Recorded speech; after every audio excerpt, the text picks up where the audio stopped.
오늘 수요 말씀 기도회 2022년 1월 5일입니다.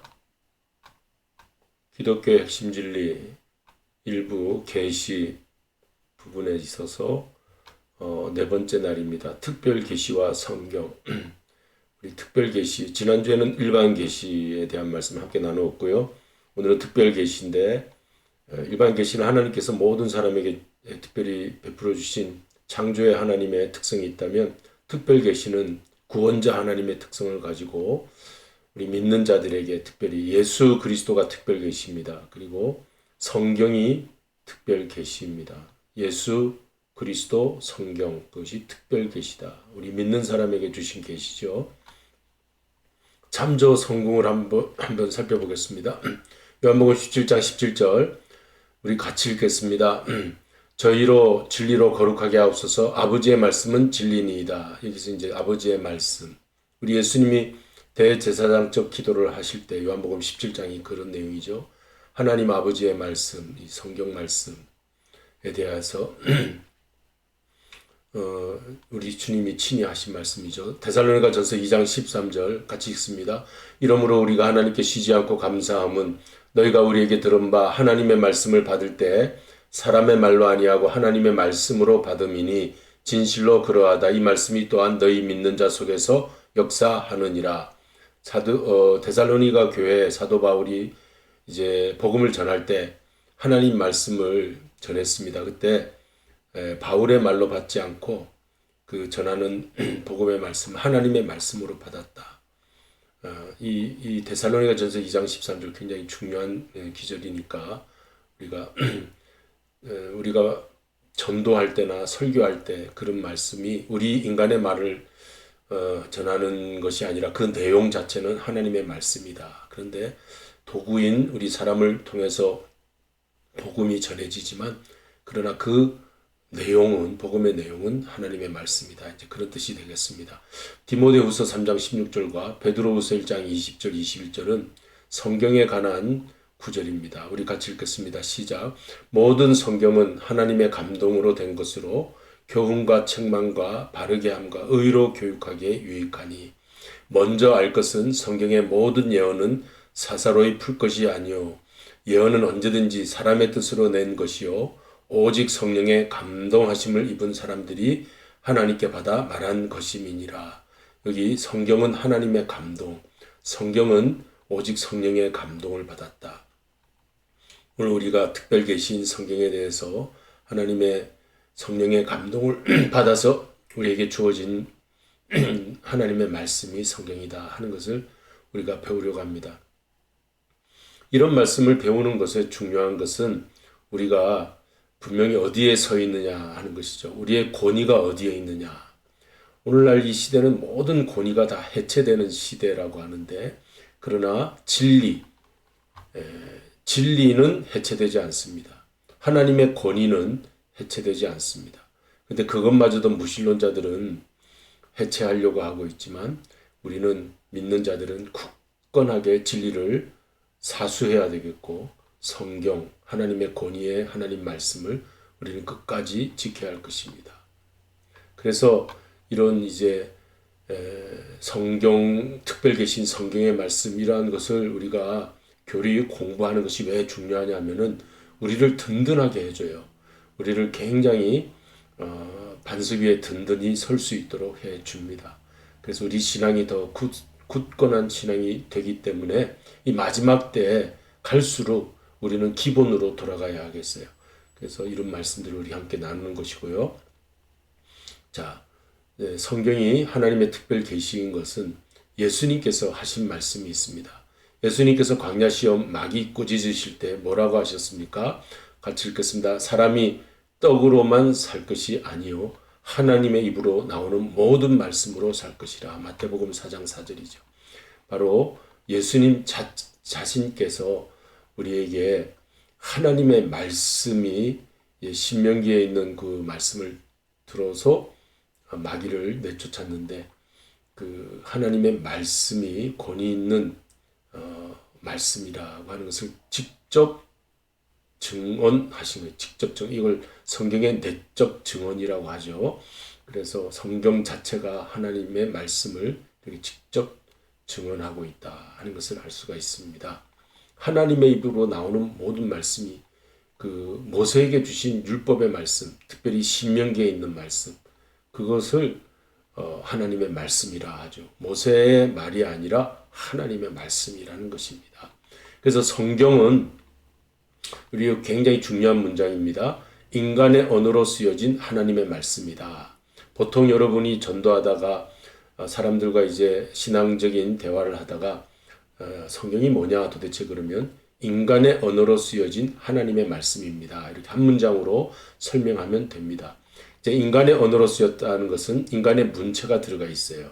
그 어휘들은 다 우리가 히브리어, 헬라어, 그러한 또 이제 오늘날은 많은 성경이 각국 나라 언어로 번역되어 있지 않습니까? 그러니까 그 어휘들이 다 인간의 언어로 되어 있죠. 문체 어휘. 그리고 각 기자들이 한 40여 명의 기자가 있다고 하는데 1500년의 그 연대에 걸쳐서 40여 명의 기자가 위로부터 하나님의 성령의 감동으로 기록한 것이 성경입니다. 그런데 그 선지자들이나 사도들이나 기록한 기자들이죠. 그들에게 관점이 있었어요. 역사를 보는 관점. 그리고 하나님에 대한 관점, 이런 관점을 가지고 그 인간의 언어로 쓰였습니다. 그러나 그 내용은, 그 주제는, 그 흐르는 맥락은 하나님의 관점이죠. 그래서 우리 문체 어휘 관점이 인간의 언어로 쓰여졌지만, 그러나 그것은 하나님께서 주도적으로 영어를 저자를 영어로 뭐라 합니까? author라고 하죠. author는 하나님입니다. 이 바이블의 author는 하나님이라고 그래요. 그리고 그 선지자나 사도들이 그렇게 기록했다 하는 것은 리포터죠. 기록, 라이터 혹은 리포터. 그러니까 우리 사람들은 리포터, 기자인 것입니다. 그리고 하나님이 저자이십니다. authority이신 권위를 가지신 하나님, 그분이 저자예요. 그래서 사람들이 이제 그 내용을 가지고 편집도 했죠. 그러니까 문체의 관점 편집이라는 것이 있지만, 그러나 바이블은 하나님의 말씀이다. 이것으로 출발해야 우리의 신앙 출발이 든든하게 출발될 수 있습니다.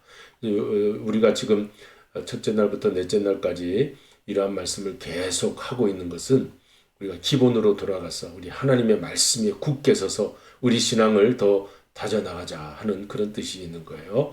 마지막 때는 더 그렇습니다. 미혹하는 영들이 와서 우리를 흔들게 됩니다. 그럴 때 우리는 오직 하나님의 말씀, 이 성경, 권위 있는 하나님의 말씀에 나는 굳게 서 있겠다 하는 이런 바른 일편단심의 신앙을 우리 가져야 할 줄로 믿습니다. 자, 왜 보세요. 인간의 언어로서의 하나님 말씀입니다. 하나님의 말씀인데 선지자들은 내가 말한다 하지 않고 여호와께서 말씀하신다.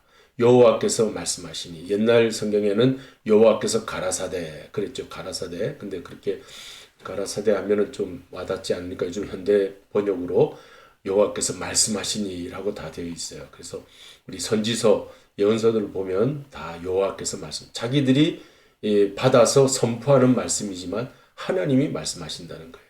이걸 봐서 성경은 인간의 언어로 이제 전달되어지는 하나님의 말씀이다. 이렇게 우리가 이렇게 보면 됩니다. 그리고 선지자 중에 다니엘이나 에스겔은 특별히 환상을 보았어요. 하나님이 직접 보여준 환상.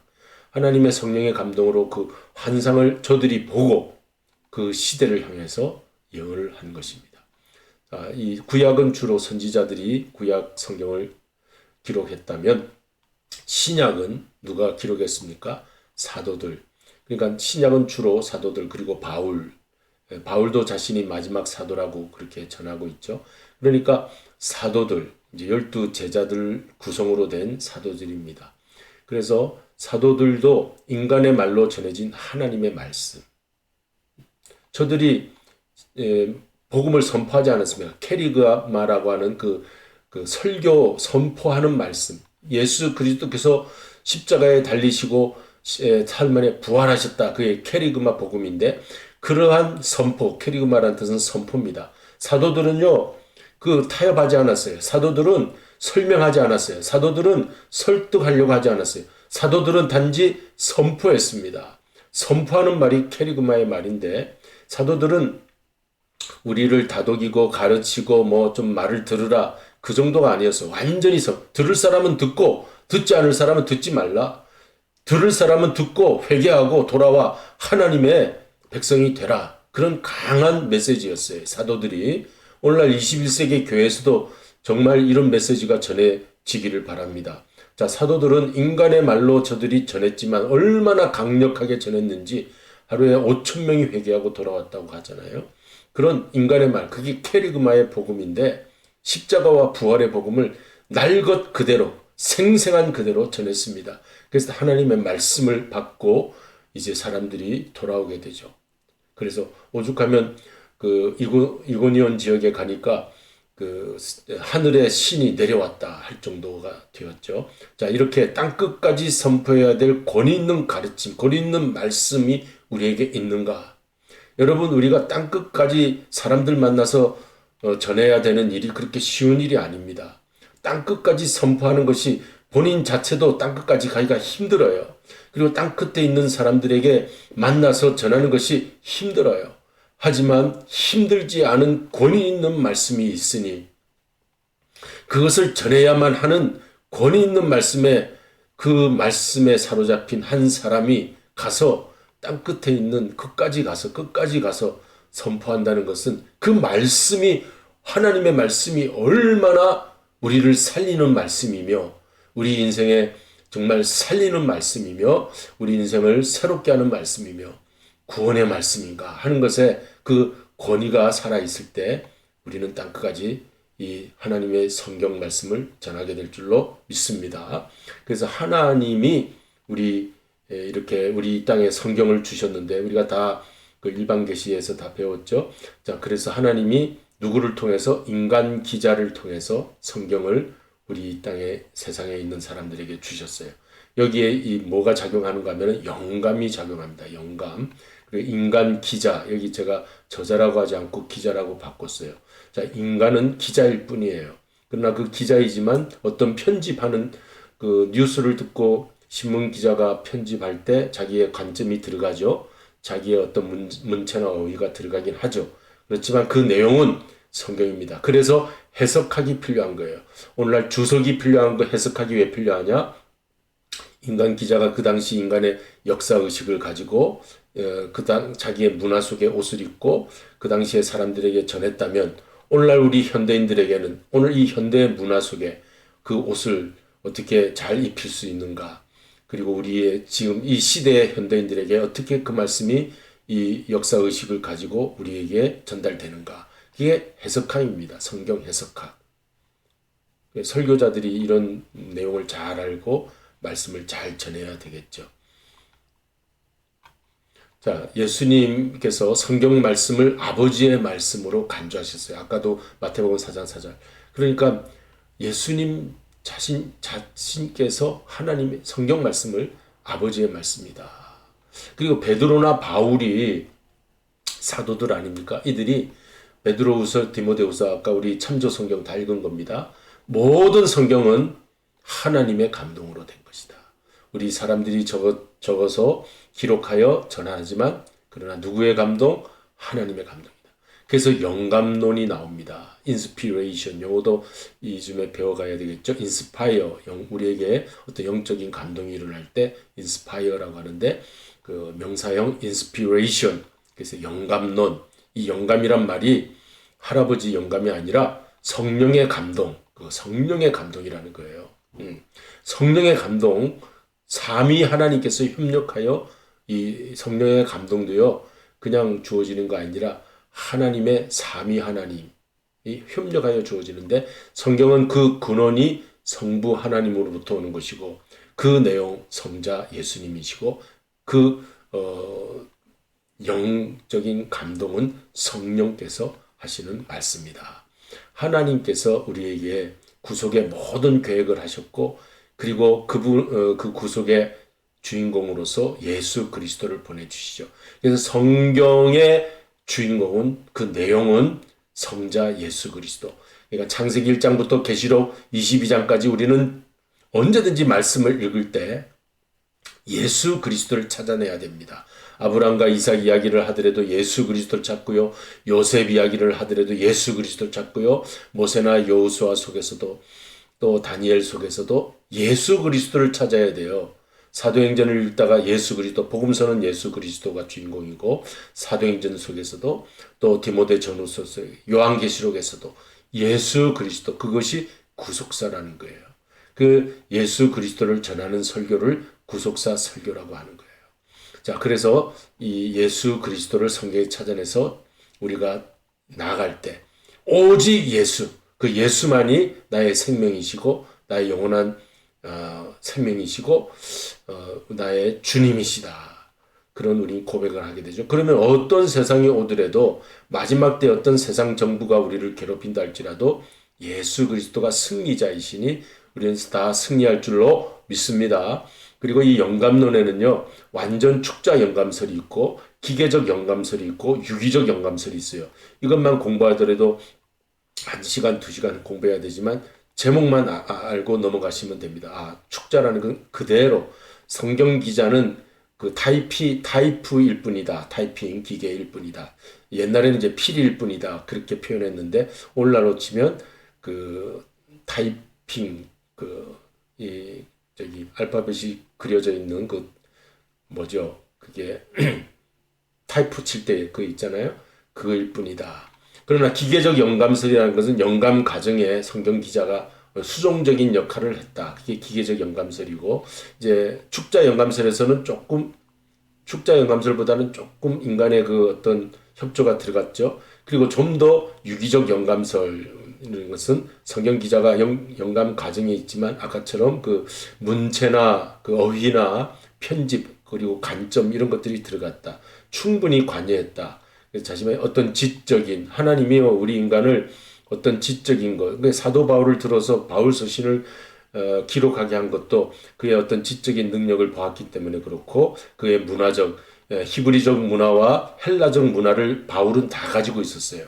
그래서 히브리인들에게도 유대인들에게도 혹은 헬라 로마 사람들에게도 복음을 전할 수 있었기 때문에 그를 들어서 바울 서신을 쓰게 하신 거예요. 누가나 마가나 마태나 다 그만의 관점이 있는 거예요. 이제 마태는 유대적인 관점을 많이 가지고 있고 누가는 그 헬라적인 관점을 많이 가지고 있죠. 그래서 편집을 하게 하신 거예요. 그래서 언어적 특성 이런 거 다 가지고 성경 본문에 기여하게 하셨다. 그게 유기적 영감설. 그리고 여러분은 축자 영감설은 너무 근본주의적인 아주 너무 극보수죠. 이렇게 믿으면 현대인들이 굉장히 반감을 가집니다. 우리는 유기적 영감설을 가져야 돼요. 복음주의자들은 유기적 영감설.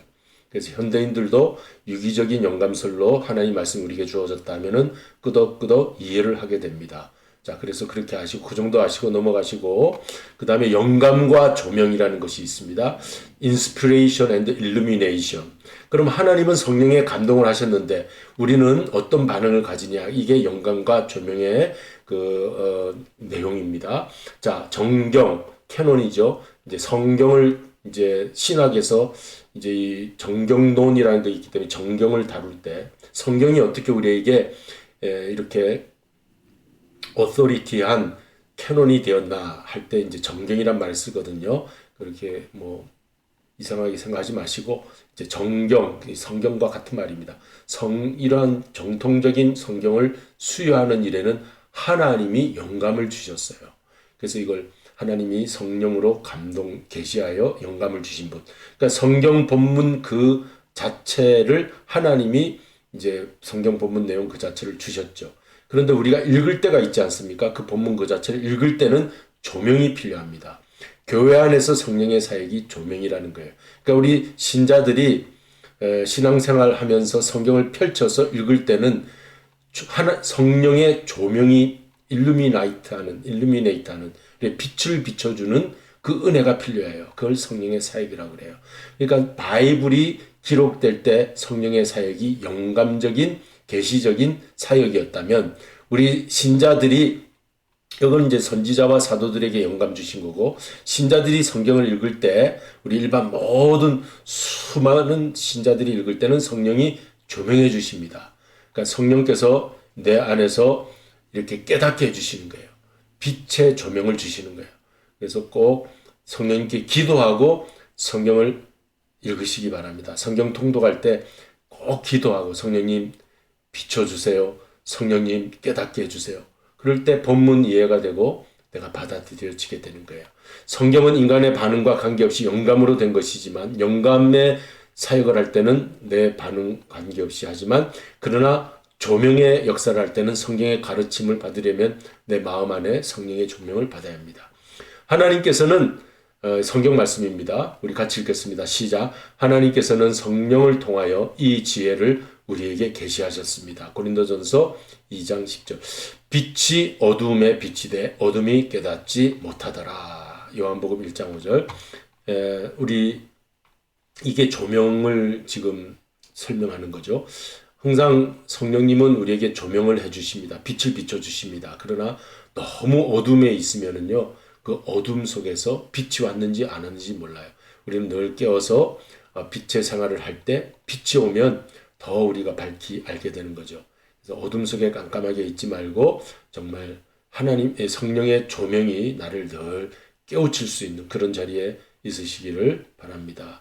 복음성가 나의 힘이 되신 여호와여 함께 부르십니다.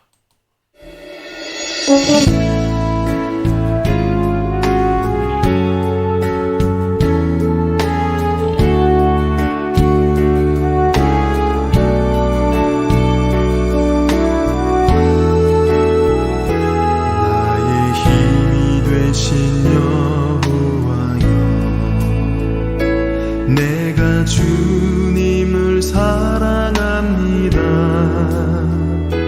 주는 나의 반석이시며 나의 요새시라.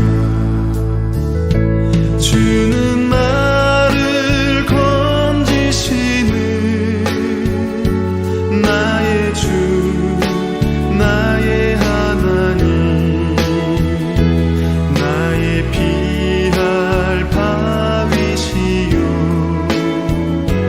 나의 방패시라.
네, 이제 마치겠습니다. 우리 가족이 그동안 많이 아팠죠. 그런데 지금 거의 다 나아가고 있고, 예은이, 우리 집사람, 그리고 저, 이렇게 그 순서대로 그렇게 꼭 되네요. 그리고 이, 앞으로는 뭐 더 많은 미국에 이 오미크론이 번져서 많이 전파된다고 하는데, 건강에 유의하시고, 항상 조심하시기 바랍니다.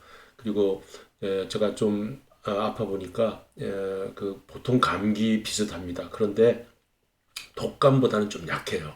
그러니까 옛날에 아주 막 독감 너무 펄펄 끓고 아프고 힘든 그런 때가 있었는데 그런 독감보다는 약하고 감기와 비슷하니까 그래도 걸리면은 굉장히 불편하고 힘드시니까 건강 유의하시고 이렇게 사람 많은 곳을 좀 피하시면서 이렇게 지내시기 바랍니다. 될 수 있으면 이번 주에는 제가 교회로 나가서 예배를 드리려고 하는데 어떻게 될지 모르겠습니다. 하여튼 여러분 같이 기도하면서 모든 어려움을 이겨내시고 또 바이든 대통령이 얘기하기를 2022년에는 엔데믹이 된다 그랬어요. 이제 팬데믹이 종식된다는 말이 엔데믹이죠. 그렇게 하시고 또 이러한 2022년 새해를 맞이하시기 바랍니다. 우리 기도하시겠습니다. 고마우신 아버지 하나님, 나의 힘이 되어 주셔서 감사드립니다. 어려운 시대에 우리가 승리할 수 있는 분 예수님의 손을 붙잡고 이제 주님이 가시는 길 잘 따라가는 저희들 되게 하여 주시옵소서. 예수 그리스도 이름으로 기도드리옵나이다. 아멘. 하늘에 계신 우리 아버지여, 이름이 거룩히 여김을 받으시오며 나라의 임하옵시며 뜻이 하늘에서 이룬 것 같이 땅에서도 이루어지이다. 오늘날 우리에게 일용할 양식을 주옵시고 우리가 우리에게 죄 지은 자를 사하여 준 것 같이 우리 죄를 사하여 주옵시고 우리를 시험에 들게 하지 마옵시며 다만 하게 쏘고 앞서서 나라와 권세와 영광이 아버지께 영원히 싸움나이다. 아멘.